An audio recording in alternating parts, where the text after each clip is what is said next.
नमस्कार दोस्तों, मेरा नाम है अतुल वर्मा और स्वागत है आप सभी का हमारे YouTube चैनल स्पीडी अतुल में। और आज के इस वीडियो में मैं सीडीपी के पूरे 50 इंपॉर्टेंट क्वेश्चन को लेने वाला हूं। ये वीडियो बहुत ही इंपॉर्टेंट है। वीडियो इंपॉर्टेंट इसलिए है क्योंकि जो सीबीएसई के थ्रू जो नए पैटर्न के हिसाब से आजकल के एग्ज़ाम, ऑनलाइन एग्जाम में जो प्रश्न आ रहे हैं, जो प्रश्न बार बार रिपीट भी हो रहे हैं, उसी प्रकार के प्रश्न मैं इस वीडियो में भी लेने वाला हूँ। तो अगर आपका अभी एग्ज़ाम नहीं हुआ है, अगर आप एग्ज़ाम को देने वाले हैं, तो आप इस वीडियो को देखकर जरूर जाइएगा, बहुत ही हेल्पफुल होगा। तो चलिए वीडियो को स्टार्ट करते हैं। आज का पहला प्रश्न ये है कि एक प्रारंभिक कक्षा कक्ष में एक बालक बालिका अपने साथ जो अनुभव लाते हैं, तो अनुभव को क्या करना चाहिए। जैसे विद्यालय में जब बच्चे इस प्रारंभिक समय में स्कूल आते हैं, पहली बार स्कूल आते हैं, तो वो एकदम से खाली नहीं आते हैं। उनकी मानसिक क्षमता उनमें कुछ उनका अनुभव जरूर रहता है। तो उस अनुभव को क्या करना चाहिए, ऑप्शन में लिखा है कि उन्हें शामिल कर उनका संचय कर देना चाहिए या उन्हें अस्वीकार करना चाहिए, उसकी अपेक्षा करनी चाहिए, उन पर ध्यान नहीं देना चाहिए। तो इसका जो राइट आंसर होगा वो हो जाएगा ऑप्शन नंबर फर्स्ट। उनका जो भी अनुभव हो उनको क्या करना चाहिए, अधिगम में शामिल करना चाहिए। तो अगला प्रश्न है, निम्नलिखित संरचनाओं में से शिक्षा का अधिकार अधिनियम 2009 किसकी वकालत करता है। पहला है मुख्य धारा शिक्षा, दूसरा है एकीकृत शिक्षा, तीसरा है समावेशी शिक्षा और चौथा है पृथक्करण। तो इसका जो राइट आंसर हो जाएगा वो हो जाएगा तीसरा, समावेशी शिक्षण।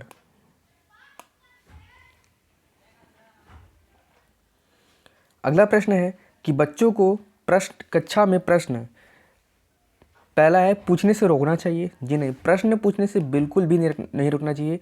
जितना ज़्यादा वो प्रश्न पूछेगा उतना ज़्यादा वो सीखेगा। दूसरा है पूछने के लिए प्रेरित करना चाहिए। तो यानी कि यही जो होगा वो राइट आंसर हो जाएगा। हम आगे के ऑप्शन को देखेंगे भी नहीं, यही क्या होगा, राइट आंसर हो जाएगा, क्योंकि प्रश्न पूछने के लिए प्रेरित करना चाहिए। नीचे लिखी हुई स्थिति किस सिद्धांत को दर्शाती है।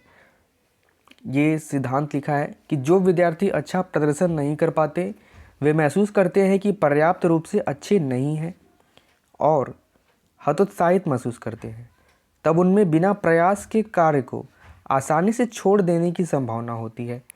और इसके ऑप्शन में दिया गया है आनुवंशिकता एवं पर्यावरण संबंधित नहीं है, दूसरा है संज्ञान एवं संवेग परस्पर संबंधित है, तीसरा है संज्ञान एवं संवेग संबंधित नहीं है और फोर्थ ऑप्शन है आनुवंशिकता एवं पर्यावरण अलग नहीं है। तो इस प्रश्न का जो राइट आंसर हो जाएगा वो हो जाएगा ऑप्शन नंबर सेकेंड, संज्ञान एवं संवेग परस्पर संबंधित नहीं है। अगला प्रश्न है कि डिसलेक्सिया किससे संबंधित है। ये प्रश्न बार बार रिपीट होंगे, याद कर लीजिएगा। डिसलेक्सिया, डिसकैलकुलिया, इस तरह के प्रश्न जो है एक नंबर का एग्जाम जरूर देखने वाला, तो इसको जरूर याद कर लीजिएगा। तो डिसलेक्सिया जो होता है वो मानसिक विकार, गणितीय विकार, पठन विकार, व्यवहार संबंधी अधिकार। तो इसका जो राइट आंसर हो जाएगा वो हो जाएगा ऑप्शन नंबर थर्ड, पठन विकार से संबंधित है। और जो मैथ के प्रश्न को सॉल्व करने में दिक्कत होती है, मैथ के प्रश्न में, तो उसके विकार को बोलते हैं डिसकैलकुलिया। अगला प्रश्न है, बच्चे दुनिया के बारे में अपनी समझ का सृजन करते हैं, इसका श्रेय किसको जाता है। ऑप्शन में है पियाजे, दूसरा है पैवलॉव, तीसरा है कोलबर्ग, चौथा है स्किनर। तो इस प्रश्न का जो राइट आंसर हो जाएगा वो हो जाएगा ऑप्शन नंबर फर्स्ट, पियाजे।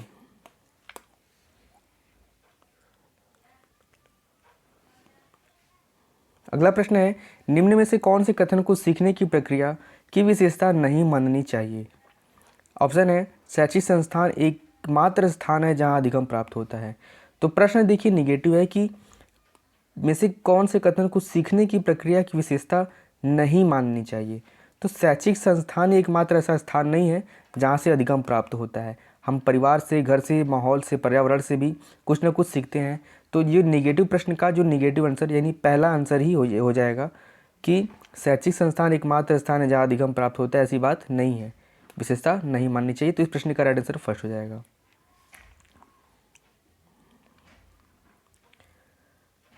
अगला प्रश्न है कि सीखने के अंतर्दृष्टि सिद्धांत को किसने बढ़ावा दिया। ऑप्शन में है गेस्टाल्टवाद सिद्धांतवादी, दूसरा है पावलोव, तीसरा है जीन पियाजे, चौथा है वाइगोत्स्की। तो इस प्रश्न का जो राइट आंसर हो जाएगा वो हो जाएगा गेस्टाल्ट सिद्धांतवादी। अगला प्रश्न है कि वह कौन सा स्थान है जहाँ बच्चे के संज्ञानात्मक विकास को सबसे बेहतर तरीके से परिभाषित किया जा सकता है। ऑप्शन में है खेल का मैदान, दूसरा है विद्यालय एवं कक्षा पर्यावरण, तीसरा है सभागार, चौथा है घर। तो इस प्रश्न का जो राइट आंसर हो जाएगा वो हो जाएगा ऑप्शन नंबर सेकेंड, विद्यालय एवं कक्षा पर्यावरण। अगला प्रश्न है कि विशेष रूप से प्राथमिक स्तर पर विद्यार्थियों की सीखने की संबंधी समस्याओं को संबोधित करने का सबसे बेहतर तरीका है। तो सबसे बेहतर तरीका क्या है? ऑप्शन में दिखा है अक्षमता के अनुरूप विभिन्न शिक्षण पद्धतियों का प्रयोग करना, दूसरा है महंगी और चमकदार सामग्री का प्रयोग करना। जरूरी नहीं है कि महंगी और चमकदार सामग्री से ही बच्चे केवल सीख पाएंगे, तो ये तो ये रॉन्ग आंसर हो जाएगा ऑप्शन नंबर सेकेंड। तीसरा है सरल एवं रोचक सहायक सामग्री का प्रयोग करना चाहिए, और फोर्थ ऑप्शन में कहानी कथन पद्धति का प्रयोग करना। तो इस प्रश्न का जो राइट आंसर हो जाएगा वो हो जाएगा ऑप्शन नंबर फर्स्ट, अक्षमता के अनुरूप विभिन्न शिक्षण पद्धतियों का प्रयोग करके ही बच्चे सीख सकते हैं, यानी ऑप्शन नंबर फर्स्ट इसका राइट आंसर हो जाएगा।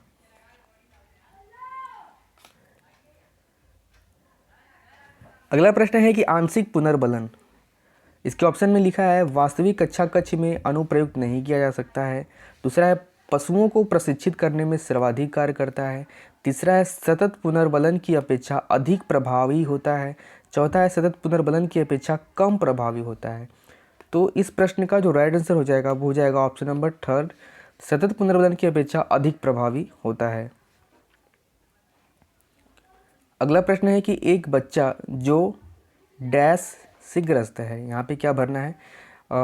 वह सा और वाज न्यूक्लियर और अनक्लियर में अंतर नहीं कर पाता, यानी पठन संबंधी इसको विकार है, तो वह किस चीज़ से ग्रस्त है? इसके ऑप्शन में लिखा है शब्द जम्बलिंग विकार, दूसरा है डिसलेक्सिमिया, तीसरा है डिस्मोर्फिमिया, चौथा है डिसलेक्सिया।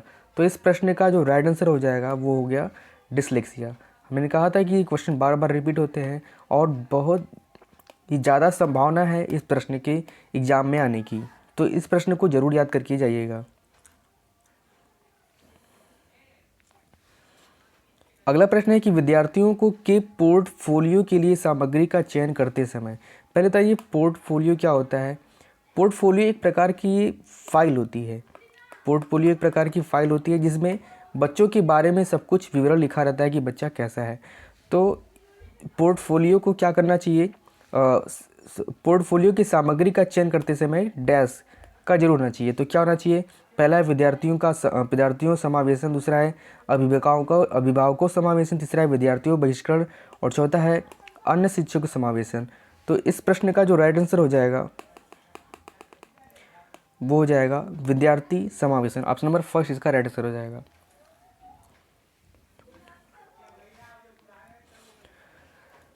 अगला प्रश्न है कि निम्नलिखित में से कौन सी विशेषता समस्या समाधान उपागम का विशेष चिन्ह है? ऑप्शन है सही उत्तर प्राप्त करने का सामान्यतः एक उपागम होता है, दूसरा समस्या केवल एक सिद्धांत प्रकरण पर आधारित होती है, तीसरा समस्या कथन में संकेत अंतर्निहित रूप से दिया होता है, चौथा समस्या मौलिक होती है। तो इस प्रश्न का जो राइट आंसर हो जाएगा वो हो जाएगा ऑप्शन नंबर थर्ड, समस्या कथन में संकेत अंतर्निहित रूप से दिया होता है।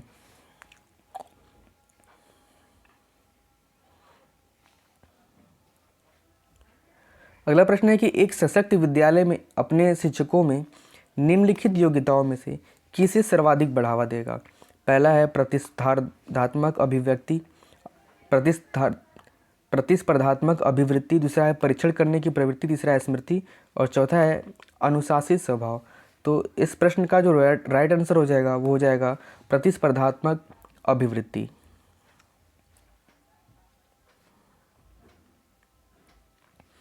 अगला प्रश्न है कि एक जुड़वा भाइयों में से एक को सामाजिक आर्थिक रूप से धनाढ्य परिवार द्वारा गोद लिया जाता है और दूसरे को एक निर्धन परिवार द्वारा लिया जाता है। तो 1 वर्ष के बाद उनकी बुद्धि लब्धांक के बारे में निम्नलिखित में से क्या अवलोकित होने की सर्वाधिक संभावना है?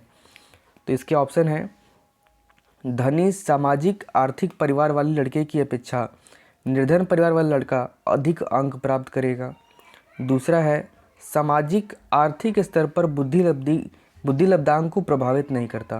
बिल्कुल सही बात है। सामाजिक आर्थिक स्तर पर बुद्धि लब्धांक का कोई प्रभाव नहीं पड़ता है। तो इस प्रश्न का जो राइट आंसर हो जाएगा वो हो जाएगा ऑप्शन नंबर सेकेंड। चाहे बच्चा गरीब परिवार में हो चाहे बच्चा अमीर परिवार में हो, तो सामाजिक आर्थिक स्तर पर बुद्धि लब्धांक को प्रभावित नहीं करता। अगला प्रश्न है, निम्न में से कौन सी समाजीकरण की निष्क्रिय एजेंसी है? ऑप्शन में है स्वास्थ्य क्लब, दूसरा है परिवार, तीसरा है इको क्लब, चौथा है सार्वजनिक पुस्तकालय। तो इस प्रश्न का जो राइट आंसर हो जाएगा वो हो जाएगा ऑप्शन नंबर फोर्थ, सामाजिक पुस्तकालय। अगला प्रश्न है कि निम्नलिखित में से कौन सा स्टर्नबर्ग बुद्धि का त्रिस्तरीय सिद्धांत का एक रूप है? ऑप्शन में है व्यवहारिक बुद्धि, दूसरा है प्रायोगिक बुद्धि, तीसरा है संसाधनपूर्ण बुद्धि, चौथा है गणितीय बुद्धि। तो इस प्रश्न का जो राइट आंसर हो जाएगा वो हो जाएगा व्यवहारिक बुद्धि। अगला प्रश्न है कि एक शिक्षक कक्षा के कार्य को एकत्र करता है और उन्हें पढ़ता है, उसके बाद योजना बनाता है और अपने अगले पाठ को शिक्षार्थियों की आवश्यकताओं को पूरा करने के लिए समायोजित करता है। वह कर रहा है, कर रही, वह क्या कर रहा है, वह क्या कर रही है। तीसरा है सीखने का आकलन, पहला ऑप्शन है सीखने का आकलन, दूसरा है सीखने के रूप में आकलन, तीसरा है सीखने के लिए आकलन और फोर्थ ऑप्शन है सीखने के समय आकलन। तो इस प्रश्न का जो राइट आंसर हो जाएगा वो हो जाएगा ऑप्शन नंबर थर्ड, सीखने के लिए आकलन।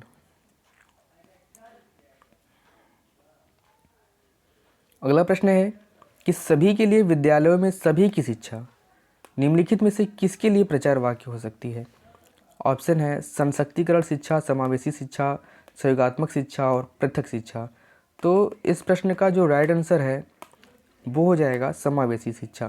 समावेशी शिक्षा में सभी के लिए विद्यालयों में सभी शिक्षा की जाती है। अगला प्रश्न है कि एल्बर्ट बैंड्यूला के सामाजिक अधिगम सिद्धांत के अनुसार निम्न में से कौन सा सही है? ऑप्शन है खेल अनिवार्य है और उसे विद्यालय में प्राथमिकता दी जानी चाहिए, दूसरा है बच्चों के सीखने के लिए प्रतिरूपक मॉडलिंग का एक मुख्य तरीका है, तीसरा है अनसुलझा संकट बच्चों को नुकसान पहुंचा सकता है, चौथा है संज्ञानात्मक विकास का सामाजिक विकास से स्वतंत्र है। तो इस प्रश्न का जो राइट आंसर हो जाएगा वो हो जाएगा ऑप्शन नंबर सेकेंड, बच्चों के सीखने के प्रतिरूपण मॉडलिंग एक मुख्य तरीका है।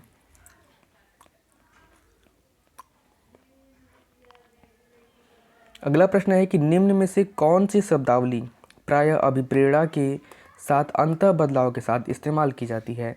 ऑप्शन है पुरस्कार, संवेग, आवश्यकता और उत्प्रेरणा। तो इस प्रश्न का जो राइट आंसर हो जाएगा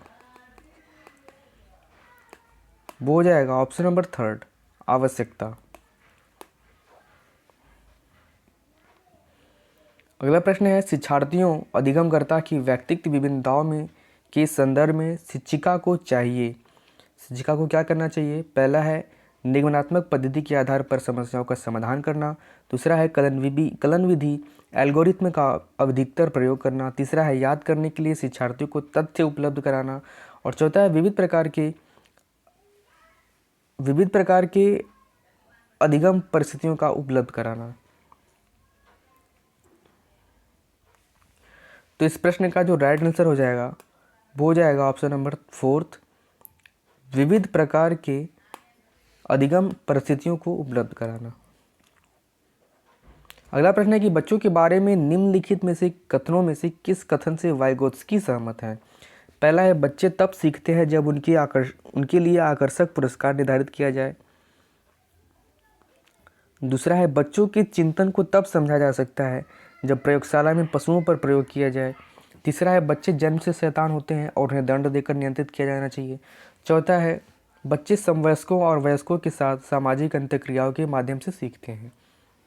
तो इस प्रश्न का जो राइट आंसर हो जाएगा वो हो जाएगा ऑप्शन नंबर फोर्थ, बच्चे समवयस्कों और वयस्कों के सामाजिक अंतःक्रियाओं के माध्यम से सीखते हैं। अगला प्रश्न है कि भारत में भाषिक विभिन्नता बहुत है, इस संदर्भ में विशेषकर कक्षा 1 और कक्षा 2 के प्राथमिक स्तर पर बहुभाषिक कक्षाओं के बारे में सर्वथा उपयुक्त कथन क्या है?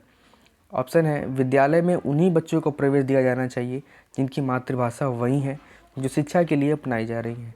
बिल्कुल ऐसी बात नहीं है।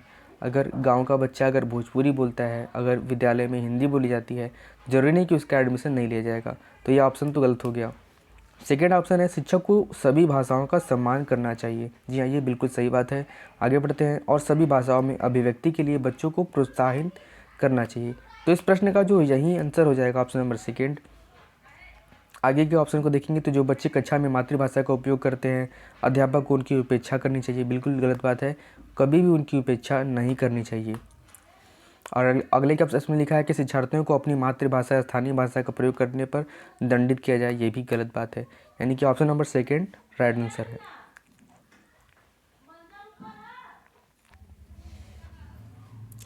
अगला प्रश्न है कि निम्नलिखित में से कौन सा सामाजिकरण का एक प्रमुख कारक है। तो इसका ऑप्शन में है कंप्यूटर, आनुवंशिकता, राजनीतिक दल और परिवार। तो इस प्रश्न का जो राइट आंसर हो जाएगा वो हो जाएगा ऑप्शन नंबर फोर्थ, परिवार। अगला प्रश्न है कि जटिल डैश से डैश की ओर बढ़ता है। विकास कहाँ से कहाँ तक बढ़ता है, तो इसका ऑप्शन में लिखा है जटिल से कठिन की ओर, विशिष्ट से सामान्य की ओर, तीसरा है साधारण से आसान की ओर, और फोर्थ ऑप्शन में सामान्य से विशिष्ट की ओर। तो इस प्रश्न का जो राइट आंसर हो जाएगा वो हो जाएगा ऑप्शन नंबर फोर्थ, सामान्य से विशिष्ट की ओर। अगला प्रश्न है कि कक्षा अध्यापक ने राघव को अपनी कक्षा में अपने कीबोर्ड पर स्वयं द्वारा तैयार किया गया मधुर संगीत बजाते हुए देखा। कक्षा अध्यापक ने विचार किया कि राघव में डैश बुद्धि उच्च स्तरीय थी। तो इसके ऑप्शन में लिखा है शारीरिक गतिविधक, दूसरा है संगीतमय, तीसरा है भाषाई, चौथा है स्थानीय। तो बच्चा संगीत सुनने में रुचि ले रहा है, तो इस प्रश्न का जो राइट आंसर हो जाएगा वो हो जाएगा ऑप्शन नंबर सेकेंड, संगीतमय।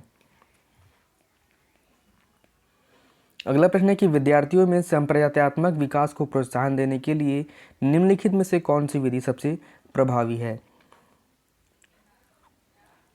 ऑप्शन है यदि करने के लिए कहकर विद्यार्थियों के गलत विचारों को सही विचारों में बदलना। दूसरा है विद्यार्थियों को बहुत से उदाहरण देना और उन्हें तर्क शक्ति का उपयोग करने के लिए प्रोत्साहित करना। तीसरा है जब तक विद्यार्थियों में वांछित संप्रदायात्मक परिवर्तन न हो जाए तब तक दंड का उपयोग करना। बिल्कुल गलत बात है, दंड का उपयोग तो बच्चों में बिल्कुल नहीं करना चाहिए।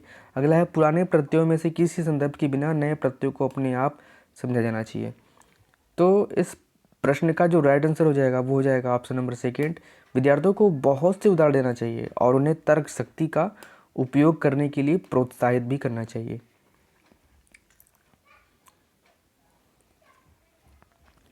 अगला प्रश्न है कि कोई शिक्षिका अपने विद्यार्थियों को अध्ययन करने हेतु आंतरिक रूप से प्रेरित करने के लिए कैसे प्रोत्साहित कर सकती है।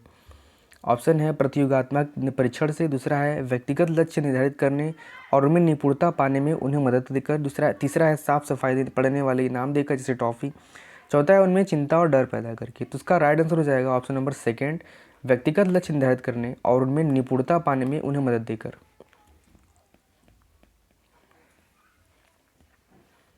अगला प्रश्न है कि एक 6 वर्ष की लड़की खेलकूद में असाधारण योग्यता का प्रदर्शन करती है। उसके माता पिता दोनों ही खिलाड़ी हैं। उसके नित्य प्रशिक्षण प्राप्त करने भेजते हैं, सप्ताहांत में उसे प्रशिक्षण देते हैं। बहुत संभव है कि उसकी क्षमताएं निम्नलिखित दोनों के बीच परस्पर प्रतिक्रिया का परिणाम होंगी।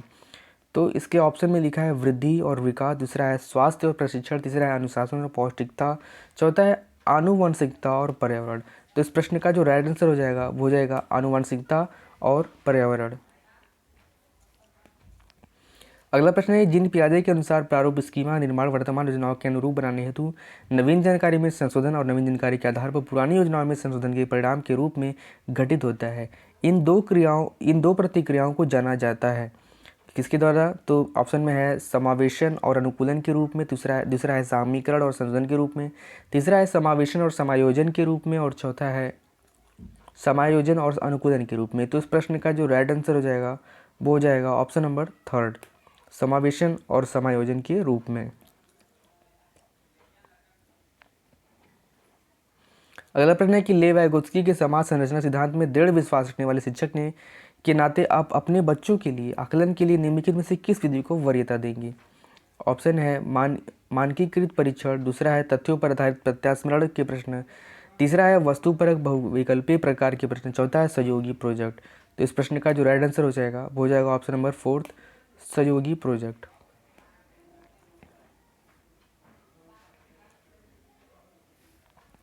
अगला प्रश्न है कि विशेष आवश्यकता वाले बच्चों को शामिल करना जिनमें पहला है जिनमें अक्षमता न हो उन बच्चों के लिए हानिकारक है। दूसरा है विद्यालयों पर भार बढ़ा देगा। तीसरा है शिक्षण के प्रति दृष्टिकोण विषय वस्तु और धारणा परिवर्तन की अपेक्षा रखता है। चौथा है एक काल्पनिक लक्ष्य है। तो इस प्रश्न का जो राइट आंसर हो जाएगा वो हो जाएगा थर्ड शिक्षण के प्रति दृष्टिकोण विषय वस्तु और धारणा परिवर्तन की अपेक्षा रखता है। अगला प्रश्न है कि निम्नलिखित में से कौन सा कथन पियाजे के सिद्धांत के अनुसार कहा नहीं जा सकता है। ऑप्शन है बच्चे अपने पर्यावरण पर क्रिया करते हैं। दूसरा है विकास गुणात्मक चरणों में होता है। तीसरा है बच्चे अपनी दुनिया के बारे में ज्ञान का निर्माण और उपयोग करते हैं। चौथा है निरंतर अभ्यास से अधिगम होता है। तो इस प्रश्न का जो राइट आंसर हो जाएगा वो हो जाएगा ऑप्शन नंबर 4 निरंतर अभ्यास से अधिगम होता है। अगला प्रश्न है कि प्रगतिशील शिक्षा के बारे में निम्नलिखित में से कौन सा कथन बताता है शिक्षा स्वयं ही जीवन है। ऑप्शन है पहला जीवन सच्चा शिक्षक है।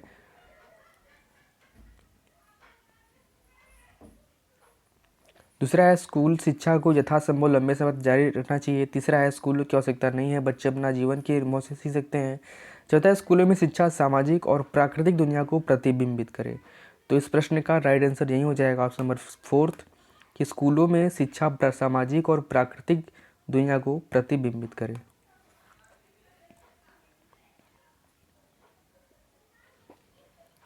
अगला प्रश्न है कि मानकीकृत परीक्षणों की आलोचनाओं में से एक यह है कि पहला वे बच्चे की क्षमता की स्पष्ट तस्वीर नहीं देते हैं। दूसरा है वे मुख्य रूप से मुख्य धारा की संस्कृति का प्रतिनिधित्व करते हैं और इसलिए पक्षपाती हैं। दूसरा है उनकी भाषा को समझना मुश्किल है। चौथा है परीक्षण बड़ी बड़ी आबादी पर लागू नहीं किया जा सकते हैं। तो इस प्रश्न का जो राइट आंसर हो जाएगा वो हो जाएगा ऑप्शन नंबर 2 वे मुख्य रूप से मुख्य धारा की संस्कृति का प्रतिनिधित्व करते हैं और इसलिए पक्षपाती हैं। अगला प्रश्न है कि सामाजिक आर्थिक रूप से वंचित पृष्ठभूमि से आने वाले बच्चों को कक्षा के माहौल की आवश्यकता होती है जो ऑप्शन है बच्चों को उनकी क्षमताओं के आधार पर वर्गीकृत करता है। दूसरा है उन्हें अच्छा व्यवहार सिखाता है। तीसरा उनके सांस्कृतिक और भाषाई ज्ञान को महत्व देता है तथा उनका उपयोग करता है। चौथा उनकी भाषा के उपयोग को हतोत्साहित करता है ताकि वे मुख्य धारा की भाषा सीख सके। तो इस प्रश्न का जो राइट आंसर हो जाएगा ऑप्शन नंबर 3 उनकी सांस्कृतिक और भाषाई ज्ञान को महत्व देता है तथा उनका उपयोग करता है।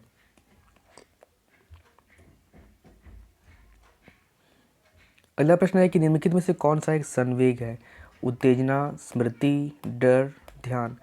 तो इस प्रश्न का राइट आंसर हो जाएगा ऑप्शन नंबर 3 डर। अगला प्रश्न है कि बच्चों के संज्ञानात्मक विकास के संदर्भ में निम्नलिखित में से कौन सी पियाजे की संरचना है। ऑप्शन है स्कीमा। दूसरा है अवलोकन अधिगम। तीसरा है अनुबंधन। चौथा है प्रबलन। तो इस प्रश्न का राइट आंसर हो जाएगा स्कीमा। अगला प्रश्न है कि एक समावेशी कक्षा में एक शिक्षक को विशिष्ट शैक्षिक योजनाओं को क्या करना चाहिए। ऑप्शन है तैयार नहीं करना चाहिए। दूसरा है कभी कभी तैयार करना चाहिए। तीसरा सक्रिय रूप से तैयार करना चाहिए। चौथा है तैयार करने के लिए हतोत्साहित होना चाहिए। तो इस प्रश्न का जो राइट आंसर हो जाएगा वो हो जाएगा ऑप्शन नंबर 3 सक्रिय रूप से तैयार करना चाहिए। अगला प्रश्न है कि छात्र केंद्रित शिक्षा शास्त्र की क्या विशेषता होती है। ऑप्शन है केवल पाठ्य पुस्तकों पर निर्भर। दूसरा है बच्चों के अनुभव को प्रमुखता देना। तीसरा यंत्रवत याद कराना। चौथा योग्यता के आधार पर विद्यार्थियों को नामांकित करना तथा वर्गीकरण करना। तो इस प्रश्न का जो राइट आंसर हो जाएगा वो हो जाएगा ऑप्शन नंबर 2 बच्चों के अनुभवों को प्रमुखता देना।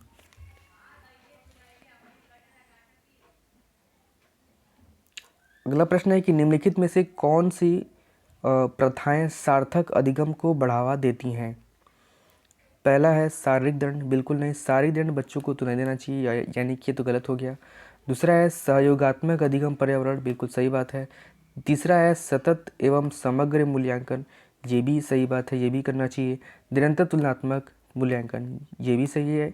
यानी कि इस प्रश्न का जो राइट आंसर हो जाएगा वो हो जाएगा 2, 3 और 4। तो ये किस ऑप्शन में है।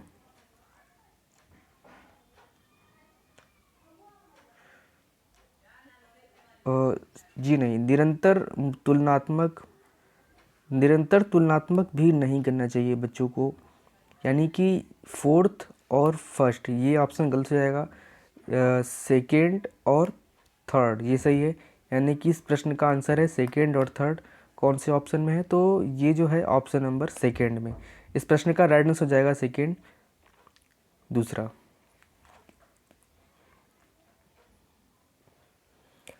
अगला प्रश्न है कि व्यक्तिक भिन्नताओं का प्राथमिक कारण क्या है।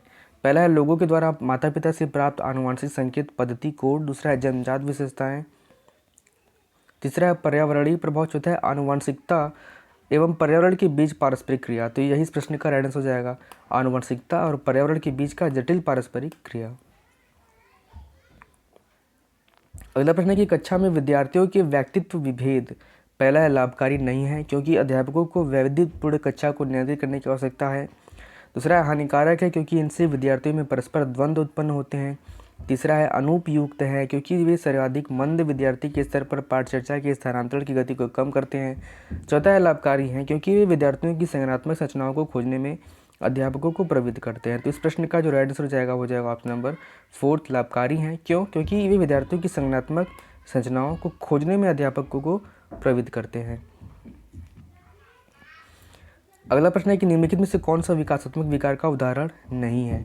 विकासात्मक विकार का उदाहरण, पहला है आत्मविमोह, दूसरा है प्रतिस्मिक घात, तीसरा है पर अभिघातज तनाव, चौथा है न्यून अवधान सक्रिय। तो इस प्रश्न का जो राइट आंसर हो जाएगा वो हो जाएगा ऑप्शन नंबर थर्ड, पर अधिघातक तनाव। अगला प्रश्न है कि यदि एक विद्यार्थी विद्यालय में लगातार नियंत्रण श्रेणी प्राप्त कर रहा है तो उसके अभिभावक को उसकी सहायता हेतु परामर्श दिया जा सकता है कि क्या परामर्श दिया जा सकता है। पहला है वह अध्यापकों की घनिष्ठ संगति में कार्य करे, दूसरा है मोबाइल फ़ोन, चलचित्र, कॉमिक्स, खेल हेतु अतिरिक्त कॉल पर रोक लगाए, तीसरा है जो भली भांति शिक्षा नहीं ले पाए उनकी जीवन संबंधी घटनाओं का वर्णन करे, चौथा है घर पर उसको परिश्रम पूर्ण कार्य करने पर बल दे। तो इस प्रश्न का जो राइट आंसर हो जाएगा वो हो जाएगा ऑप्शन नंबर फर्स्ट, वह अध्यापकों की घनिष्ठ संगति में कार्य करे। अगला प्रश्न है कि एक अध्यापक उस बच्चे के साथ परामर्श करते हैं जिसकी निष्पत्त्यात्मक प्रगति एक दुर्घटना के पश्चात अनुकूल नहीं है। निम्नलिखित में से कौन सी प्रक्रिया विद्यालय में परामर्श के लिए सबसे बेहतर हो सकती है। पहला, यह एक उपशामक उपाय है ताकि लोग अपने को आरामदायक महसूस कर सकें। दूसरा है वह अपने विचारों द्वारा खोज करने हेतु लोगों में आत्मविश्वास का निर्माण करता है। तीसरा है विद्यार्थियों को भविष्य के विकल्प को चुनने हेतु यह एक अच्छा संभावित परामर्श है। चौथा है इस कार्य को केवल अनुभवी कुशल व्यावसायिक विशेषज्ञ के द्वारा किया जा सकता है। तो इस प्रश्न का जो राइट आंसर हो जाएगा वो हो जाएगा ऑप्शन नंबर सेकेंड, वह अपने विचारों द्वारा खोज करने हेतु लोगों में आत्मविश्वास का निर्माण करता है। अगला प्रश्न है कि पूर्व विद्यालय में पहली बार आया बच्चा मुक्त रूप से चिल्लाता है। 2 वर्ष पश्चात वही बच्चा जब प्रारंभिक विद्यालय में पहली बार जाता है तो अपना तनाव चिल्लाकर व्यक्त नहीं करता, अपितु उसके कंधों व गर्दन की पेशियां तन जाती हैं। उसके इस व्यवहारिक परिवर्तन का क्या सैद्धांतिक आधार हो सकता है। तो इस प्रश्न का ऑप्शन है विकास क्रमिक प्रकार से होता है, दूसरा है विकास निरंतरीय होता है, तीसरा है अलग अलग लोगों में विकास की भिन्न रूप से होता है, चौथा विभेद व एकीकरण का विकास के लक्षण है। तो इस प्रश्न का जो राइट आंसर हो जाएगा वो हो जाएगा ऑप्शन नंबर फोर्थ, विभेद व एकीकरण विकास के लक्षण हैं। और आज का आखिरी प्रश्न जो कि बहुत इंपॉर्टेंट है, तीसरा इसका प्रश्न है ये कि एनसीएफ 2005 के अनुसार गलतियां इस कारण महत्वपूर्ण होती हैं। गलतियां महत्वपूर्ण होती हैं क्यों? क्योंकि गलतियों से तो हम सीखते हैं। इसके ऑप्शन में क्या लिखा है, पहला है कि यह विद्यार्थियों को उत्तीर्ण एवं अनुत्तीर्ण समूह में वर्गीकृत करने के लिए एक महत्वपूर्ण उपकरण है। दूसरा है यह अध्यापकों को बच्चों को डांटने के लिए एक तरीका उपलब्ध कराती हैं। तीसरा है यह बच्चे के विचार को अंतर्दृष्टि उपलब्ध कराती हैं तथा समाधानों को पहचानने में सहायता करती हैं। चौथा है यह कक्षा में कुछ बच्चों को हटाने के लिए आधा स्थान उपलब्ध कराती हैं। तो इस प्रश्न का जो राइट आंसर हो जाएगा ऑप्शन नंबर थर्ड, यह बच्चे के विचार को अंतर्दृष्टि उपलब्ध कराती हैं तथा समाधानों को पहचानने में सहायता करती हैं। आई होप कि ये वीडियो आपको जरूर पसंद आया होगा। वीडियो अच्छा लगा तो वीडियो को लाइक करिएगा, वीडियो पर कमेंट करिएगा, वीडियो को शेयर भी करिएगा दोस्तों के साथ। अगर आप अपने चैनल पर नए हैं तो हमारे चैनल को प्लीज़ ज़रूर से सब्सक्राइब करिएगा। Thank you.